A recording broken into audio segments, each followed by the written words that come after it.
Hello, I'm Dwight with Merit's Health Products. Today I'm going to talk about the E206 and E207 lightweight and heavy-duty lift for power wheelchairs and scooters. Please read and heed all the safety instructions that are in the manual that came with the lift. They are there for your protection. For the E206, you need to have a Class 2 hitch properly installed by qualified personnel.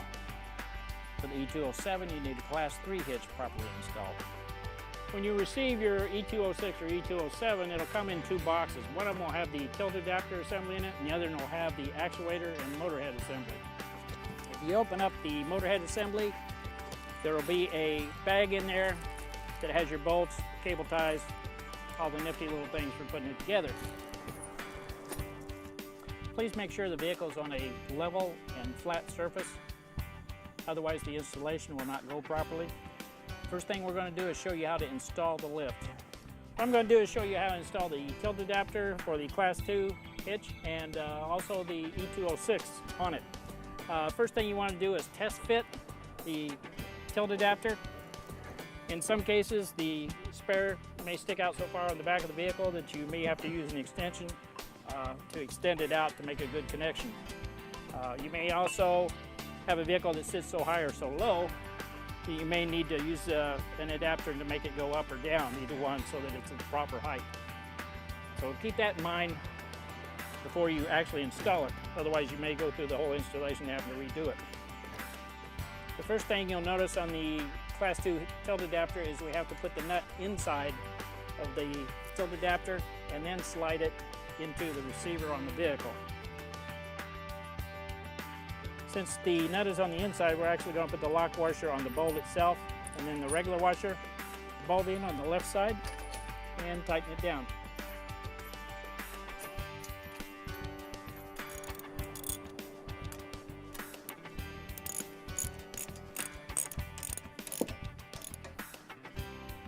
Got the bolt tightened all the way in, take the keeper pin and slide it on. Once it's tightened down with the nut on the inside, it makes a nice solid installation. You know, it doesn't shake at all. What we're going to do now is put the actuator onto the tilt adapter. The power head should come attached to the actuator. If it's not, just slide it over, wiggle it around to make sure it's locked into the gear train, and then tighten these 3 set screws. They're 120 degrees apart. The next thing we want to do is to hook up the battery. Normally you'll hook it up through the system in the vehicle. What we're going to do here for demonstration purposes is use the battery here. Okay, again, the white or red lead goes to the positive side of the battery and the black lead goes to the negative side. Next thing we're going to do is turn the unit on and run the actuator all the way down. Push the down button. Once it gets all the way to the bottom and either touches the ground or starts ratcheting, you stop at that point. The ratcheting will be letting you know it got all the way to the end of the travel and it's protecting the gear train. Looks like in this case it's going to hit the bottom first, so we'll stop right there. Okay, now we're going to install the bolts. What we do is lift up the actuator. You notice this top hole here is inset is big enough for the head of the bolt to go through. So the Allen bolt will go into the top one with no washer, and then a washer on the hex head bolt goes into the bottom. The other side, we'll install a washer, a lock washer, and the nut on both of them.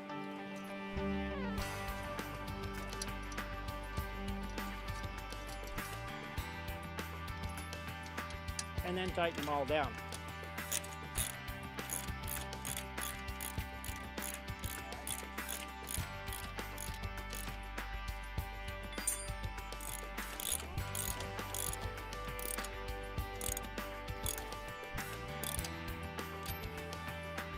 In order to gain easy access to the back of the vehicle, a tilt mechanism is installed on the E206 and the E207. You see a T-pin on the right side.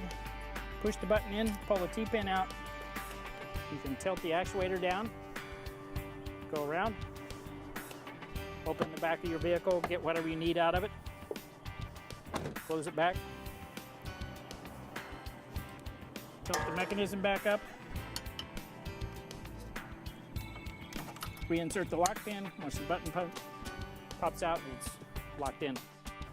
In case you should happen to lose power, you don't want your chair stuck up in the air, So what you can do, there's a hand crank supplied with it. You'll see a little square on this end. You can turn that until it clicks into the engager, and you can hand crank the actuator up and down. Next thing we're going to do is turn it on, push the down button, run it all the way to the bottom.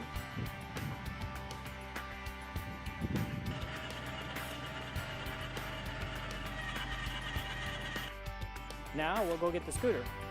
What we'll do with the scooter, the bracket is on the left side, so we'll come in at an angle like this and then turn it into it to where the receiving triangle is right over the lift triangle.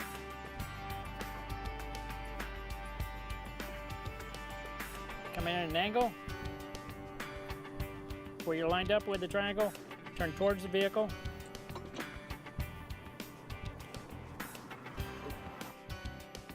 Next thing we do is push the up button and watch the triangle on the lift to make sure it engages with the triangle on the scooter bracket.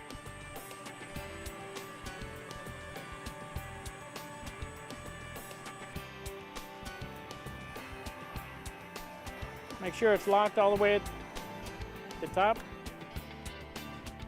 Once it's locked in completely, make sure the scooter is completely ready to travel. Move the seat back down, armrest down, this one will stay up. We'll take and lock the tiller to where it doesn't turn. Fold it down, tighten it back up. Take anything loose off the basket or anything else that might be loose on the scooter. And you're ready to travel. You're also supplied with a piece of reflective tape. You can put that along here on the side of the battery pack, any place where it can be seen by a vehicle behind you to let them know you have something sticking out behind.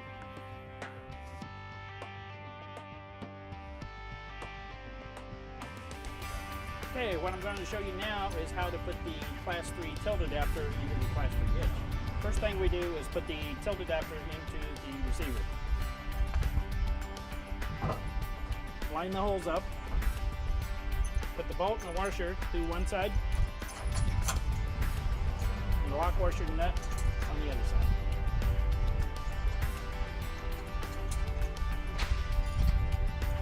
Tighten those down.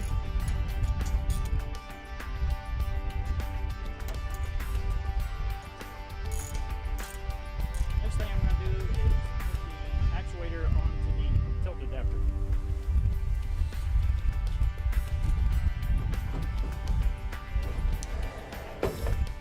And like we did with the 206, you're going to connect it to the battery through number 10 wire through a 40 amp either breaker or fuse. In this case, for demonstration purposes, we're going to use a battery.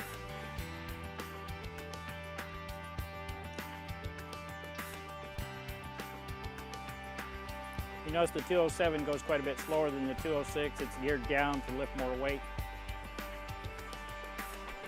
You also notice the receiver on the top is a little bit different than the 206.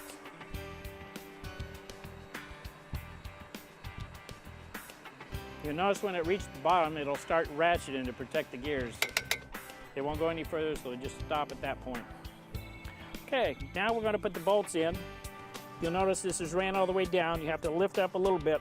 There's two, you notice on the right side, one hole is a little bit bigger than the other one. That is so the head of the bolt will actually go into it. On that one, we'll end up putting the washer on the other side, along with a lock washer and a nut. And we'll put the second bolt in, and put the bolt with a washer on this side, on that one, and then we'll tighten everything down.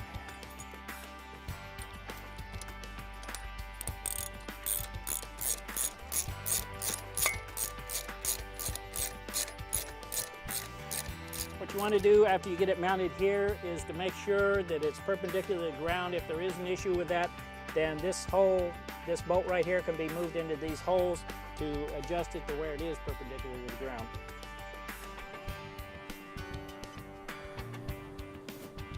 You'll notice on the chairs, the coupling is actually mounted on the back of the chair. Next thing we'll do is fold the seat forward, and then we'll turn the key on and bring the lift up.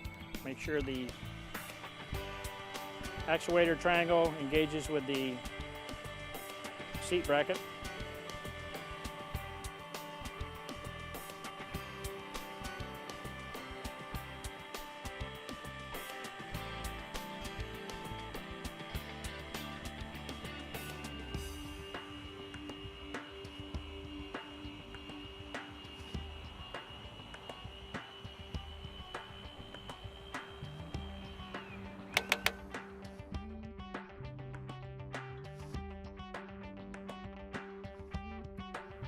Please make sure you turn the unit off and remove the key before leaving with the vehicle.